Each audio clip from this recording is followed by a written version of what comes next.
오늘 내용은 예수님께서 산상설교를 하신 후에 이제 많은 사람들을 치유하신 이야기입니다. 환자들이 용하다는 의사를 찾아가듯이 예수님의 능력을 알고 병으로 고통하는 자들은 예수님께 찾아옵니다.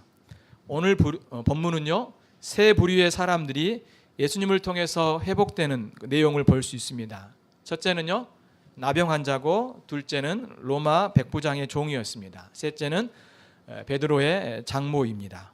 이들 모두의 공통점은요, 사람들로부터 소외된 자들이라는 것입니다. 나병 환자는 부정 환자로 취급받았기 때문에 공동체에서 이제 격리되었죠.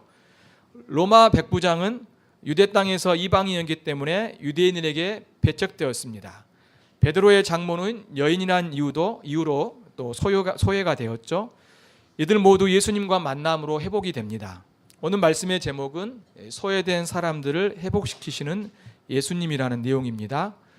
세 가지 요점을 볼 수 있겠죠.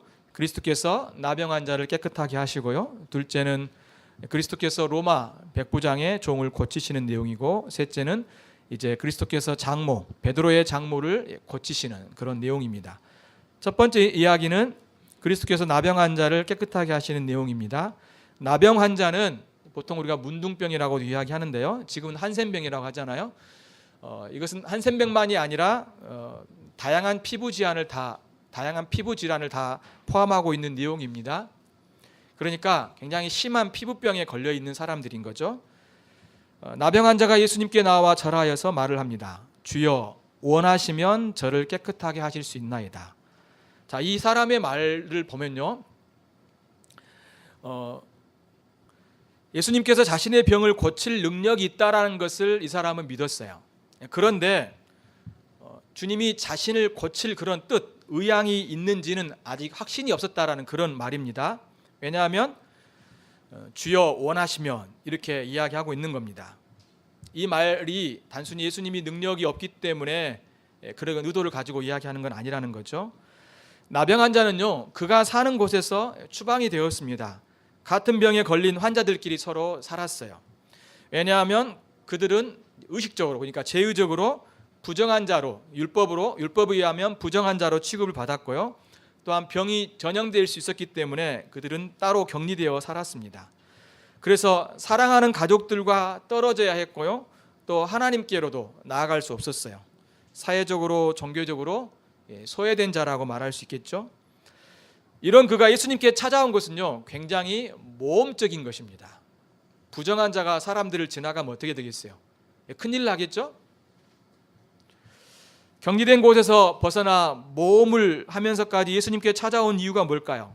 그는 아마도 예수님께서요, 많은 병자를 고치셨다는 소식을 들었을 것입니다. 그래서 예수님께 가면 내 병도 나을 수 있을 거야 라고 하는 믿음을 가졌다는 거죠. 그는 이렇게 믿음을 가졌기 때문에 주님께 나왔어요. 그런데 주님이 정말 나를 고칠지 고치지 않을지 그런 확신이 없었기 때문에 주여 원하시면이라고 이렇게 이야기한 것이라겠죠. 그렇지만 예수님은 어떻게 했습니까? 예수님은 그의 병을 고치기를 원하셨어요. 내가 원하노니 깨끗함을 받으라. 그러면서 손을 내밀어서 나병 환자의 몸을 대셔서 주님께서 말씀으로 그를 고치셨던 것을 볼 수 있습니다. 예수님이 고치셨을 때 어떻게 됐을까요? 바로 즉시 그 피부병 환자가 나음을 얻었습니다. 부정한 것이 깨끗하게 된 거죠. 예수님은 사실 그의 믿음을 보셨고요, 그러한 담대한 행동을 보시고 자신에게 찾아온 나병 환자의 병을 깨끗하게 해주셨습니다. 여러분, 부정한 자의 몸에 손을 대는 것은요, 금지되었습니다. 왜냐하면 같이 부정하기 때문에 그래요. 하지만 예수님은 그 부정한 사람, 더러운 사람의 몸을 대셨어요. 예수님은 부정하게 되지 않으셨지만 오히려 부정한 자가 깨끗하게 되었습니다. 또한 예수님은 깨끗함을 받으라는 말씀으로 나병 환자의 몸을 치유하셨습니다. 손을 댈 뿐만 아니라 주님이 말씀으로 그 병을 치료하셨다는 거죠. 여기서 그분의 능력 있는 말씀으로 나병 환자를 고치셨음을 볼 수 있습니다. 그것도 즉시 나았다는 것은 예수님의 능력이 매우 크다라는 것을 보여주고 있는 거죠. 이미 우리는 예수님의 말씀에 권세가 있다는 것을 이미 우리는 들었습니다. 산상설교를 마치자 무리들이 예수님의 가르침에 놀랐죠. 왜냐하면 예수님의 가르침은 당시 율법학자인 서기관들과 다르게 권위 있게 가르치셨기 때문입니다. 이렇듯 예수님은 말씀의 능력뿐만 아니라 예수님은 또한 그분의 행동 아래도 놀라운 능력이 나타난 것을 볼 수 있습니다. 손을 대시고 그가 말씀을 내뱉자 주님께서 놀라운 역사와 능력이 나타나는 것이죠. 이렇게 그분의 가르침과 그분의 행동에 권세가 있는 것을 볼 수 있습니다. 이러한 모습은요, 예수님께서 메시아 그리스도이심을 증거하고 있는 것입니다. 주님이 말씀을 통해서 가르침을 통하여서 당신의 권세를 나타내는 것은 그분이 바로 선지자 그리스도라는 것을 보여줄 뿐만 아니라 또한 그가 병든 자들을 주님이 고치신 이유가 있다라면 그가 바로 그리스도시다 라는 것을 주님께서 보여주고 있는 것이죠. 메시아라는 표적인 것입니다. 그래서 이 기적을 우리는 표적이라고 이야기하는 것이죠. 이 진리는 이미 구약 선지자 이사야 35장 5절 6절에 말해주고 있습니다. 그때 맹인의 눈이 밝을 것이요, 맹인의 눈이 뜰 것이요, 못 듣는 사람의 귀가 열릴 것이요, 그때 저는 자는 사슴같이 뛸 것이며 말 못하는 자의 혀는 노래하리니, 이렇게 이야기해 놓고 있습니다. 이는 광야에서 물이 솟겠고 사막에서 시내가 흐를 것입니다. 주님께서 메시아가 오실 때 놀라운 이러한 능력들이 나타날 것을 이미 구약에서 예언해 주고 있는 것이죠. 또한 세례자 요한의 제자들이 예수님께 찾아와 예수님을 향해서 그리스도이신지를 물었어요. 아직은 확신이 없었던 거죠. 예수님께서 대답을 하시죠. 마태복음 11장 2절 6절을 보게 되면요, 이렇게 대답을 합니다. 요한이 옥에서 그리스도께서 하신 일을 듣고 제자들을 보내어 예수께 여짜오되 오실 이가 당신이오니까 우리가 다른 일을 기다리오리까. 예수님이 대답하십니다. 너희가 가서 듣고 보는 것을 요한에게 알리되 맹인이 보고 못 걷는 사람이 걸으며 나병 자가 깨끗함을 받으며 못 듣는 자가 들으며 죽은 자가 살아나며 가난한 자에게 복음이 전파된다 하라. 누구든지 나로 말미암아 실족하지 아니하는 자는 복이 있도다. 자, 그러면 이러한 놀라운 기적을 통해서 주님이 당신이 누구신지를 알려주고 있는 거죠. 예수님이 누구시라고요? 그리스도, 메시아, 하나님이 보내주신 구원자, 것을 여기에서 분명히 말해주고 있는 것입니다. 예수님께서 나병 환자를 깨끗하게 하신 후 그에게 몇 마디 말씀을 하십니다. 그에게 아무에게도 이 일을 말하지 말라고 하시고 다만 제사장에게 내 몸을 보여주라고 말씀합니다. 그리고 모세가 명령한 대로 예물을 바쳐서 제사장들에게 증거로 삼으라고 일러주죠. 왜 예수님은 이와 같은 놀라운 일을 아무에게도 말하지 말라고 하셨을까요? 오히려 어때요? 이 사람이 만약 다른 사람들에게 많이 알리게 되면, 물론 다른 복음서에 보게 되면 이 사람이 다 알려버렸죠. 만약 알리게 되면 어떻게 될까요? 많은 사람들이 더 열광하고 또 많은 효과가 나타나지 않겠습니까? 그런데 주님은 그렇게 하시지 않았어요. 왜 그랬을까요? 예수님은 기적을 베풀기 위해서, 단순하게 기적만 베풀기 위해서 이 땅에 오신 것은 아니라는 겁니다. 예수님은 복음을 전하기 위해서 오셨어요. 하나님의 말씀을 선포하기 위해서 오신 것입니다. 그의 능력, 그의 기적은 메시아됨을 증거하는 것이 사실이지만 여러분, 그 기적 자체가 우리를 구원하지 못해요. 여러분이 아무리 예수님을 그런 기적과 능력을 보면서 예수님은 능력이 많구나, 예수님은 기적을 행하신 분이라 그걸 믿는다고 해서 여러분들이 구원을 받는다는 게 아니라는 겁니다. 우리는 하나님의 말씀을, 복음을 듣고, 그리고 우리가 내가 죄인이란 걸 깨닫고 고백하고 그 예수 그리스도를 나의 주님으로 믿을 때 우리가 구원을 얻는 것입니다. 예수께서 이르시되 내가 다른 동네들에서도 하나님의 나라 복음을 전하여 하리니 나는 이 일을 위해 보내심을 받았다라고 말합니다. 예수님이 보내심을 받은 이유가 뭐라고요? 하나님 나라의 복음을 전파하기 위해서 보내심을 받았다는 거죠. 그래서 내가 의인을 부르러 온 것이 아니요 죄인을 불러 회개시키려 왔나라고 말해주고 있습니다. 복음을 통하여서 사람들이 회개하고 예수님을 믿고 변화된 삶을 통해서 그들이 주님의 백성들이 되기를 원하신다는 것입니다.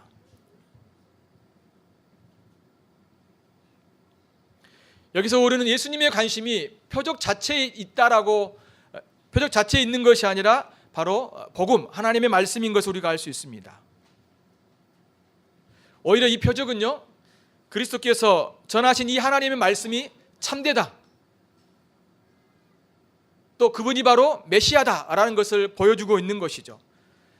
영혼이 죽어 있는 사람을 살리는 일은 기적 자체가 아니에요. 그 사람이 죽어가는데 살아났어요. 그렇다고 해서 그 사람이 구원을 받는 건 아니라는 겁니다. 내가 죽을 병에 걸렸는데 내가 설령 주님의 능력으로 내가 구원받아, 주님의 능력으로 그 병이 고쳐질지라도 그 자체가 나를 구원하는 게 아니라는 거예요. 사람들은 여전히 그것에 몰두하고 있는 것을 보죠. 오직 구원은 복음을 통해서, 말씀과 성령을 통하여서 그 백성들을 구원하시는 것입니다. 우리는 그가 행하신 기적을 통해서 그리스도를 믿고 그의 말씀을 듣고 또한 우리가 순종함을 통하여서 구원을 얻는 것입니다. 그래서 믿음은 들음에서 나며 들음은 그리스도의 말씀으로 말미암았다라고 분명히 선언하고 주고 있습니다. 우리가 알듯이 사도 요한도 이를 이야기해 주고 있죠. 요한복음 20장 30절 31절 보면요, 예수께서 제자들 앞에서 이 책에 기록되지 아니한 다른 표적도 많이 행하셨으나 오직 이것을 기록함은 너희로 예수께서 하나님의 아들 그리스도이심을 믿게 하려 하며 또 그로 믿고 너희로 믿고 그 이름을 힘입어 생명을 얻게 하려 함이라. 자, 예수님은 사실은요, 우리가 이 성경에 나와 있는 이 기적보다 더 많은 기적을 행하셨어요. 그런데 요한이요, 그것을 다 기록하지 않았다라고 이야기합니다. 그러면서 그나마 이렇게나마 그 기적들을, 표적들을 기록해 놓은 이유가 있다라면 그것을 통하여서 바로 예수님이 그리스도이시고 하나님의 아들이라는 것을 증거하고 너희들이 그분을 믿음으로 영원한 생명을 얻을 수 있다라고 가르쳐주고 있는 거예요. 기적을 믿는다고 해서 구원을 얻는 게 아니에요. 내 삶에 어떤 능력이 나타났다고 해서 그것이 우리를 구원해 주는 것이 아니라는 겁니다.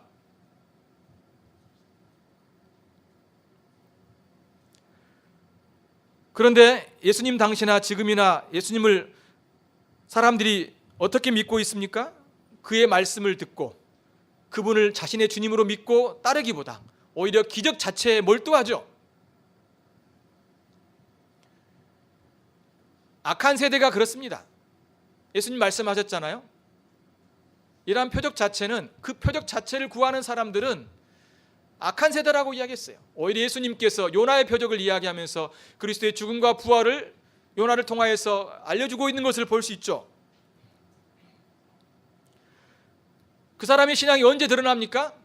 평상시에는 드러나지 않아요. 그런데 자신이 연약해지고 어려울 때, 병에 걸렸을 때 그가 무엇을 추구하는지 보면 알 수 있어요. 그가 그런 상황 속에서 어떤 기적, 능력, 어떤 표적만을 보기를 원한다라면 그것은 정말로 그 사람이 예수 그리스도를 나의 주님으로 믿고 있는지 의심할 수 있는 거예요. 누구를 더 붙들어야 됩니까? 어떤 환경이 있을지라도, 내가 고통 가운데 있고 또 내가 병에 걸렸을지라도, 죽을 병에 걸렸을지라도 끝까지 예수님을 나의 주님으로 믿고 그분의 말씀을 의지하고 그분을 붙들고 그분의 말씀에 순종하는 삶을 살아가는 것입니다. 기적 자체에 몰두하는 것이 아니라 그것은 주님이 주신 거예요. 주님의 선물인 겁니다. 주님이 때로는 주시기도 하지만, 낫기도 하시지만 때로는 주님께서 우리를 데려가시기도 하는 것입니다. 여러분, 모세 시대 이스라엘 백성은 홍해가 갈라지는 체험을 경험했어요. 바다가 갈라졌어요. 놀라운 기적 아닙니까? 또 바다 안에 많은 애굽의 군대가 수장이 되었어요. 구름과 불기둥으로 인도하시는 하나님의 기적을 눈으로 보았습니다. 하지만 그들은 광야에서 어떻게 했습니까? 하나님을 시험했어요. 그들은요, 황금 송아지를 만들어서 우리를 건지신 분이 바로 이 송아지가 여호와 하나님이다라고 오히려 우상 숭배를 했습니다. 그들은 하나님을 온전히 믿지 못했어요. 예수님 시대도 마찬가지입니다.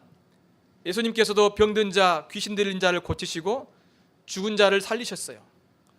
그때 사람들은 예수님께 열광했습니다. 예수님을 그들의 왕으로 삼고자 했어요. 하지만 그들은 돌변하죠. 예수님을 십자가에 못 박으라고 이야기하고 예수님을 십자가에 죽게 했습니다. 하나님과 언약을 그들은 파기해버렸어요. 그 피를 자신에게 돌리라고 이야기까지 하면서 배도하는 모습을 볼 수 있습니다. 그들은 하나님의 그 예수님의 능력을 보았지만 예수님을 결코 하나님의 아들 그리스도로 믿지 않았다는 것입니다. 여러분은 무엇 때문에 이곳에 나와 예배하십니까? 어린이 여러분, 여러분은 왜 이곳에서 주님을 예배하고 섬기십니까? 단순히 부모님과 함께 부모님이 믿으니까 같이 따라왔습니까? 어쩌면 우리 안에는 어떤 기적을 보고 싶고 또 내 마음의 안식과 평안 그리고 또 내 삶의 안정과 복을 바라면서 교회에 나와 주님을 섬길 수도 있을 것입니다. 그런데 이것은요 매우 어리석은 것입니다. 우리가 이곳에 나와 주님을 예배하는 것은 바로 예수님을 하나님의 아들로 하나님 보내주신 그리스도 우리의 구원자라는 것을 믿기 때문입니다. 그래서 우리는 그분을 예배하고 그분을 섬기고 따르는 것입니다. 이러한 사실들을 여러분이 놓치지 않아야 될 것입니다. 끝까지 이러한 진리를 여러분이 붙들으셔야 돼요. 다시 나병 환자 이야기로 가보면요, 예수님은 나병 환자를 깨끗하게 하신 후에 깨끗하게 된 그 사람의 몸을 제사장에게 보이라고 하시고 그리고 제사장들에게 증거가 되도록 하나님께 예물을 드리라고 말하였습니다. 나병 환자는 회복된 몸을 제사장에게 가서 확인받는 일과 예물을 드리는 일은 매우 중요합니다. 왜냐하면 이것은 율법에서 명하고 있기 때문이죠. 제사장들이 확인해야만 나병 환자는 이제 자신의 공동체, 자신의 가족, 그리고 회당으로 돌아갈 수 있습니다. 이때 제사장은 어떻게 나병 환자가 나았는지를 물었을 겁니다. 아니면 이 나병 환자가 직접 제사장에게 예수라는 사람이 나를 고쳐주었습니다. 내 손을 댔더니 그리고 또 말씀 한마디로 저의 나병을 깨끗하게 치료해 줬습니다라고 이야기를 들었겠죠.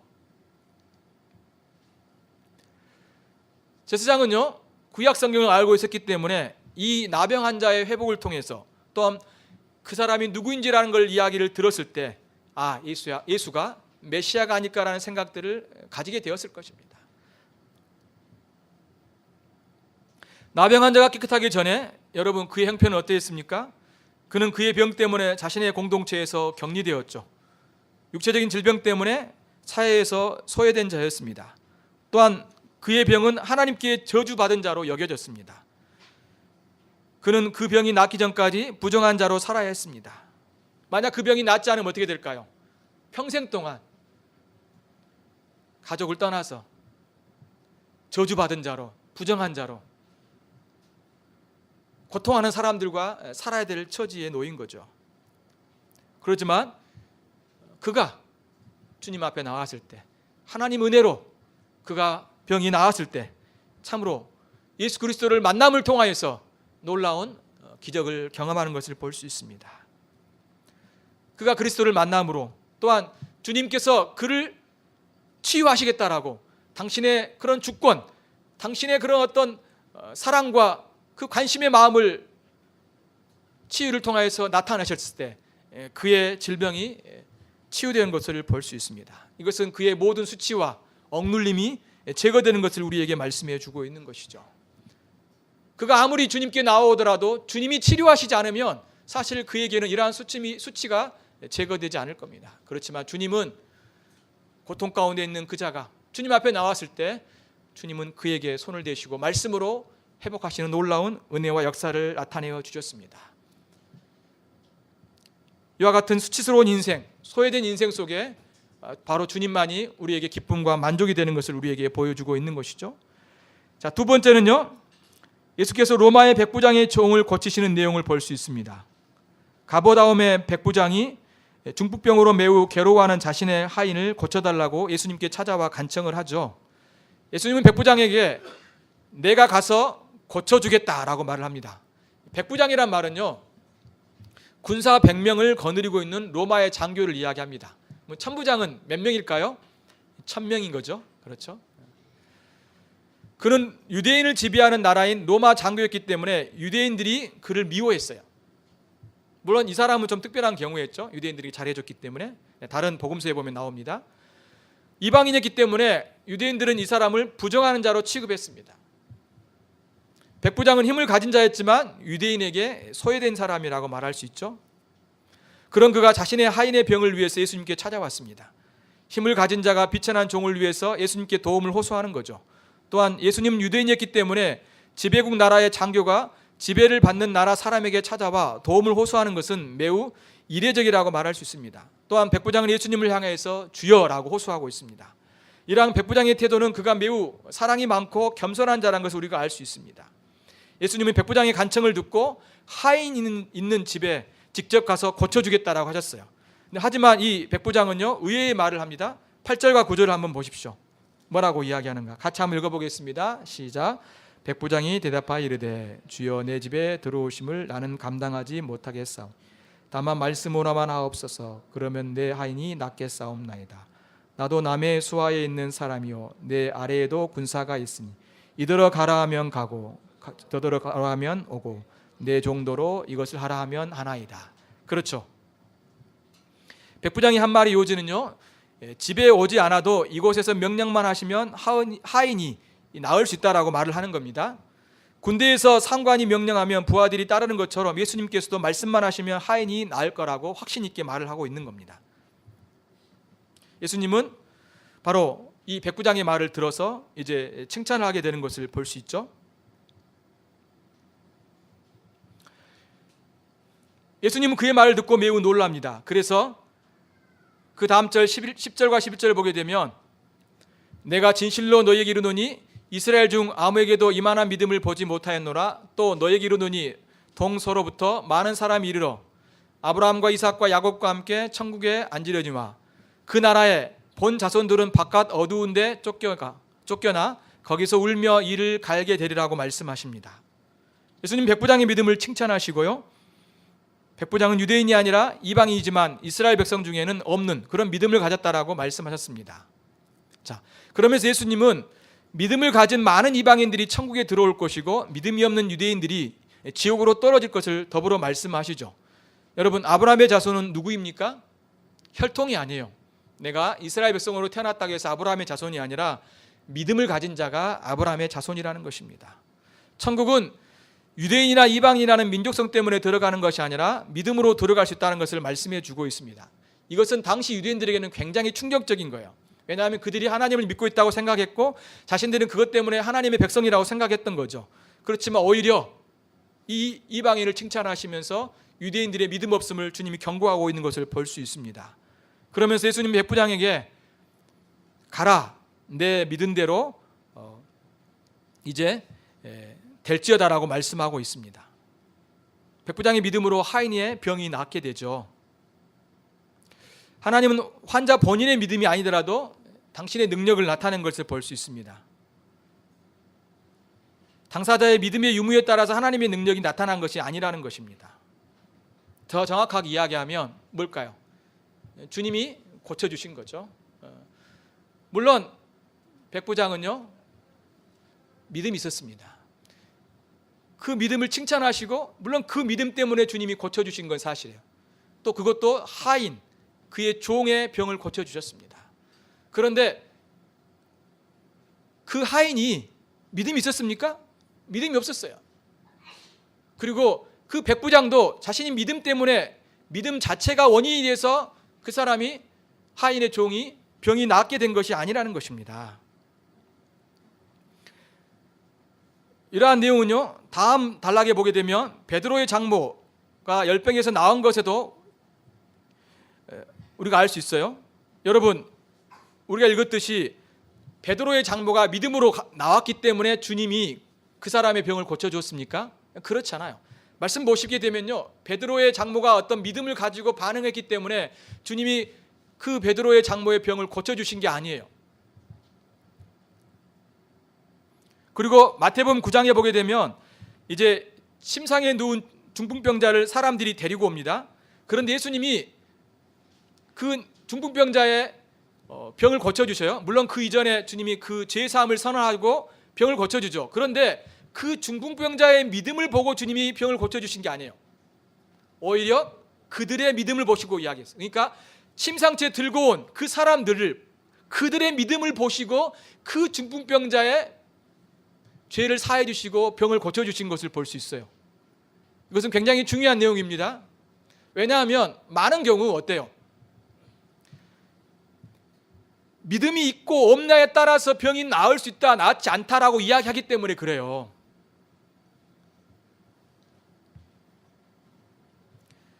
인간의 믿음보다 오히려 그리스도의 주권적인 능력을 강조하고 있는 것을 볼 수 있습니다. 여러분, 항상 믿음이 있어야지 주님이 그 병을 고치시는 게 아니에요. 그가 믿음이 전혀 없더라도, 믿음과 상관없는 자일지라도 주님께서는 당신의 뜻 안에서 그 죽어가는 사람을 고칠 수 있는 거예요. 가끔씩 어떤 사람들이 그런 말을 하죠. 당신이 병을 낫지 않는 것은 당신이 믿음이 없기 때문에 그렇다라고 이야기합니다. 그것은요, 여러분, 굉장히 잘못된 생각이에요. 믿음을 갖는 것도 중요하지만 설령 그 사람이 믿음을 가졌을지라도 주님이 그 사람의 믿음과 상관없이 고쳐주지 않겠다라 하면 고쳐주지 않는 거예요. 그러므로 그 사람이 믿는 것은 귀한 것이지만 그 믿음에 따라 그 병이 낫고 치유되고 그렇지 않고 그렇지 않다는 거예요. 모든 것이 주님의 주권에 달려있는 거예요. 당신의 의향에 따라 달라진 거예요. 주님이 고치시겠다라 하면 고치는 거고, 주님이 고치시지 않겠다라 하면 고쳐지지 않는 겁니다. 어쩌면 어떤 사람이 병에 걸려서 능력 있는 사람에 찾아갔을 때 그 사람의 병이 고쳐지지 않았을 때 그 능력 있는 사람이 핑계거리로 말할지 모르겠어요. 당신이 병이 안 나은 것은 당신이 믿음 없어서 그렇다라고 이야기하는 거예요. 그것은요, 다 핑계인 겁니다. 그 사람도 고칠 능력도 없을 뿐만 아니라 하나님의 주권적으로 모든 일들이 이루어지는 거예요. 또한 그 병의 치유는 여러분 모든 것이 하나님께로부터 온다라고 말할 수 없어요. 때로는 악한 자로부터 어떤 능력이 나타날 수 있어요. 그렇죠? 하나님이 허락 아래에서.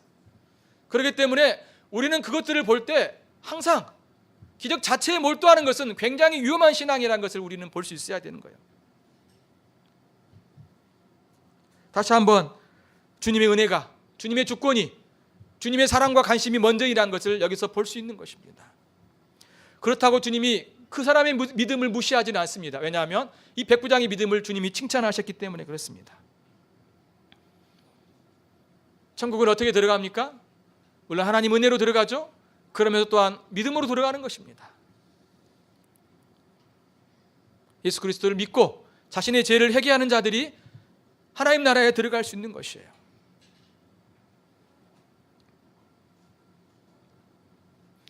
여러분, 믿음을 가진 자는요, 결코 하나님께 또 그 나라에서 소외되지 않습니다. 이방인 백부장은 유대인들에게 소외되었지만 그는 이스라엘 중에도 없는 그런 믿음을 가진 자라고 예수님께 칭찬을 받았습니다. 그리스도를 믿고 따르는 자는 결코 하나님께 소외되지 않고 또한 구원에서도 소외되지 않습니다. 참으로 하나님께서 그를 받아주시고 기뻐하시는 것입니다. 그러므로 우리는 믿음으로 하나님 앞에 나아가는 것들이 무엇보다도 필요한 것입니다. 이러한 믿음도 주님 우리 가운데 주신 놀라운 선물인 거죠. 자, 마지막으로요, 세 번째 이야기는 그리스도께서 베드로의 장모를 고치시는 내용이 나옵니다.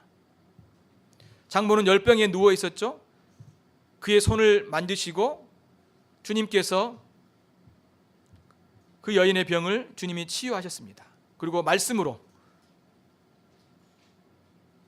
그 이후에 오게 되면 귀신 들린 자라든가 또한 많은 병든 자를 주께서 말씀으로 치료한 내용들이 나오게 되는 것을 볼 수 있습니다. 여러분, 특별히 베드로 장모, 이 여인을 주님이 치료하신 것은 매우 의미심장한 일입니다. 왜냐하면 당시 유대 사회에서 여인들은 굉장히 소외의 대상이 됐기 때문에 그래요.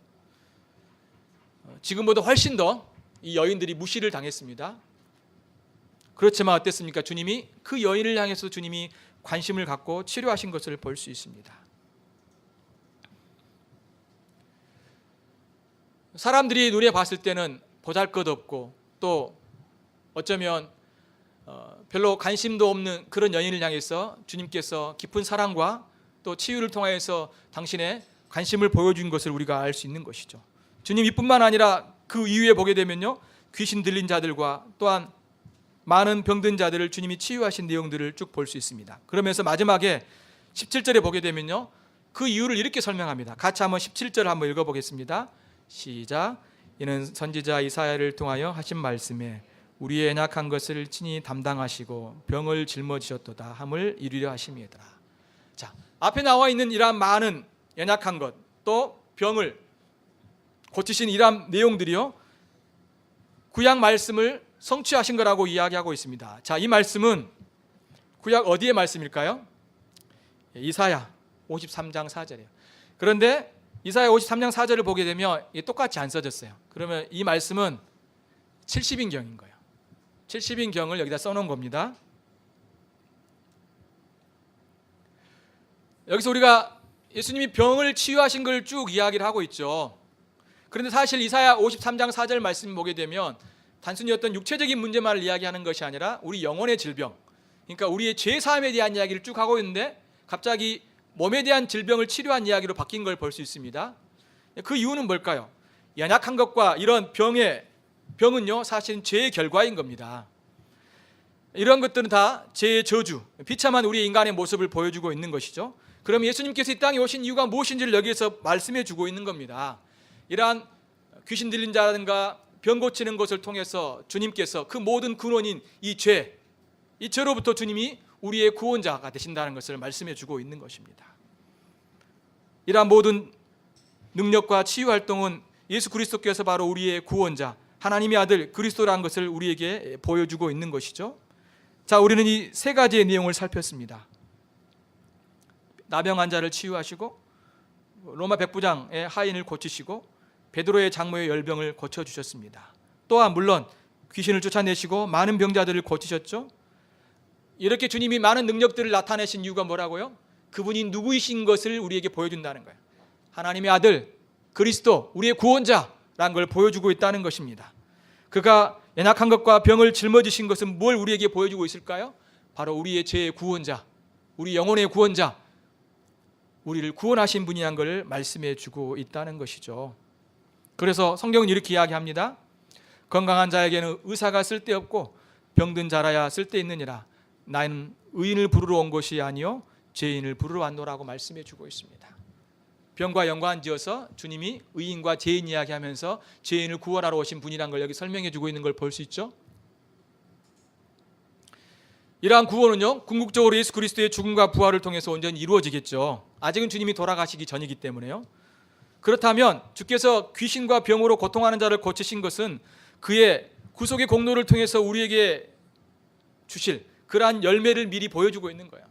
주님이 앞으로 구원하실 그 놀라운 그런 역사가 지금 이러한 것들을 통해서 우리에게 나타나고 있다는 것이죠.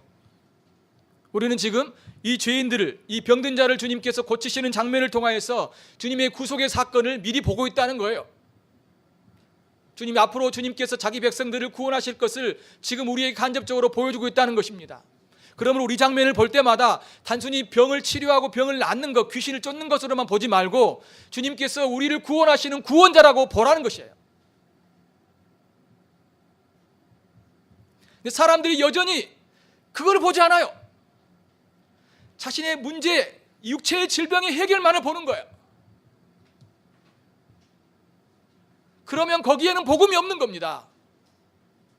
거기에는 생명이 없어요. 제사함이 없는 겁니다.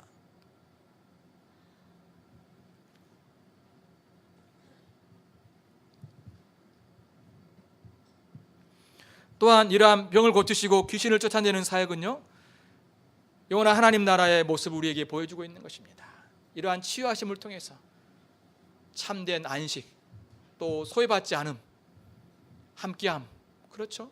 받아들여지게 되는 것, 평안, 기쁨, 위로, 이러한 놀라운 은혜를 우리에게 보여주고 있는 것이요. 그 나라에 가면 이러한 모든 슬픔과 좌절과 수치와 부끄러움들이 사라질 거라고 주님이 말씀해 주고 있는 것이죠. 그가 바로 우리에게 주신 놀라운 선물인 것을 말씀해 주고 있다는 것입니다. 사랑하는 성도 여러분, 여러분이 살아가는 동안 우리에게 참된 기쁨과 또 안식과 또 우리에게 참된 소망을 주신 그 예수 그리스도를 여러분 바라보십시오. 마지막으로 바울이 우리에게 일러준 말씀을 읽고 마치겠습니다.